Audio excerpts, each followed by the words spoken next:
Hello, this is a video on medical terminology, anatomy and physiology, MA101D. This is a course taught on the clinic side of Module 4.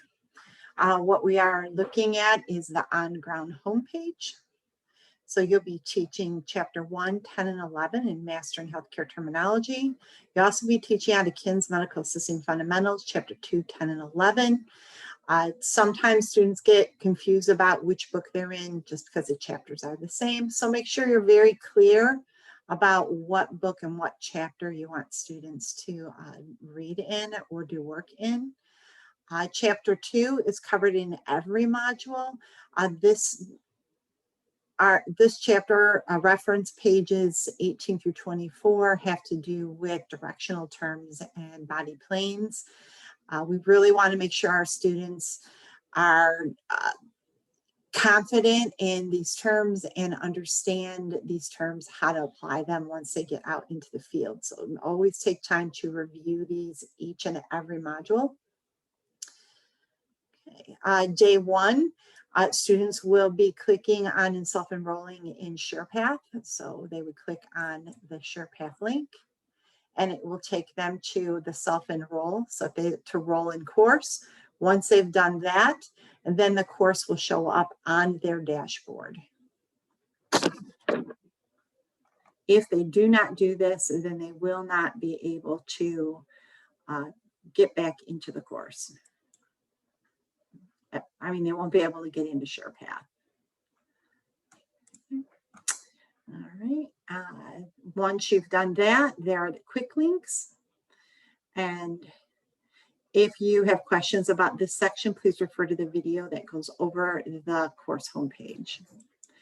Okay, so once we get into the course itself, remind your students where to find information on how to get in touch with you after hours. Everybody will do the academic honesty policy, and this is the same for every module. So what they'll do is they'll click on the academic honesty policy. This is what it'll look like. They'll go take the quiz, go over the academic honesty policy with them, answer any questions that they might have, and then they will go, I will, and submit the quiz. If they do not do this, then the course will not open for them, and things will be grayed out, and they won't be able to proceed into the course. Okay, then next thing you're going to do is review their textbooks with them, have them click on each textbook and open up the textbook. Discuss the website links and forms. You'll go into the Gale Academic One virtual library, click on your school, and then get into the Academic One file. Make sure that you have a plan to help students understand how to use this. The passcode is always Ross in little small case letters. Sign in. And then go over how to search and find and use the tools of the Academic One library.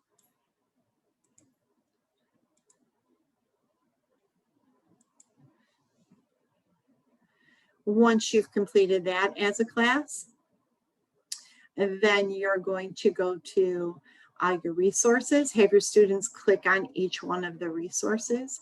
Many times if they don't click and open the resource, then they won't be able to use the resources later in the module. So it's very important that they at least click on these just to take a peek and see what they are, especially the RMA practice exam.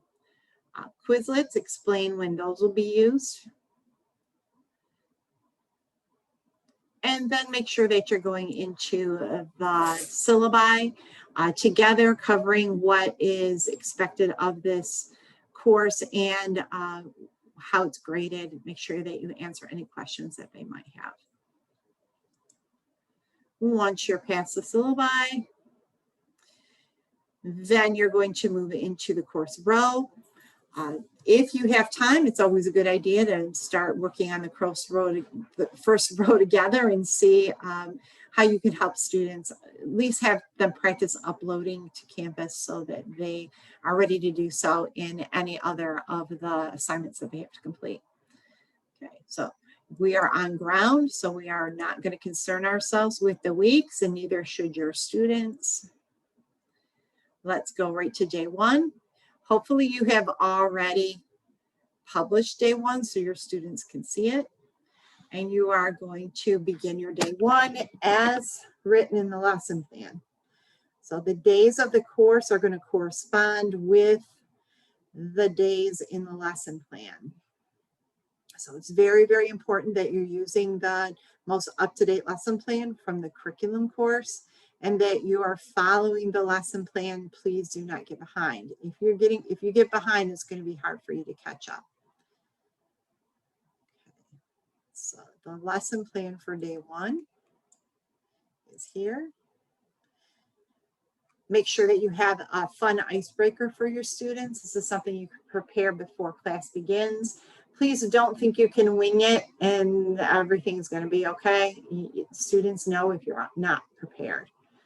So make sure that you're reading about how to get your students into Elsevier and that you're familiar with all of this stuff before your module begins. This is going to follow the module steps that I just went over. And there's a virtual library that we spoke about. In module 1 for this course, you're going to have a student success activity. This link is also found in your module day 1 in Canvas. And then you're going to begin your cardiopulmonary procedures and then move on to medical terminology. So medical terminology, I guess medical terminology is probably the foundation of all of the medical courses. The more comfortable students are learning and remembering medical terms, the easier everything else is going to be. So please make sure that you are enforcing that thought with your students and just making sure that they have plenty of time to practice in medical terminology. So you'll see as the lesson plan progresses, you will just follow the medical terminology assignments for this day, which will be body planes and word structure medical terminology. Now keep in mind that majority of these assignments are like quizzes, even though they're not weighted as a quiz or a test, they're still assignments worth points. Many times students will have multiple times to go in and keep redoing these until they get a better score.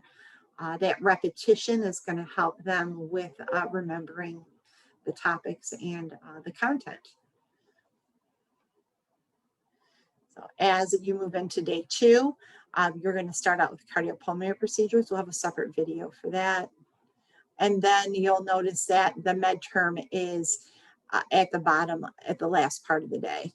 So these are very detailed lesson plans. It should not be too hard to follow. Again, make sure that you are spending time preparing. Now, one thing about this module and this day, this course is, sorry if I'm making you dizzy, is that you as an on-ground instructor are going to have online students that are going to be coming into your class because you are teaching the clinic cardiopulmonary course as well. So it's very, very important that you wait and follow the lesson plan and continue to teach this at the last part of the day. Online students are going to be in your class with you. They will not participate in this class, in this MA101D with you. So you're going to have to make sure that you are giving them something to do that's associated with their cardiopulmonary procedures. Have them work on their core skills, have them work on some kind of assignment with cardiopulmonary procedures. They should not be leaving class early when you're teaching this. We really want to keep them engaged and continuing to practice in the clinic course that they need to take. So hopefully this was informative for you. If you have any questions, please let me know. I'm here to support you. You are very, very much appreciated. You set the tone of your class. And if you are happy to be there and excited about the topics and the courses you're teaching, your students will be too. Keep them engaged, keep them in class, and have fun with them. Thank you.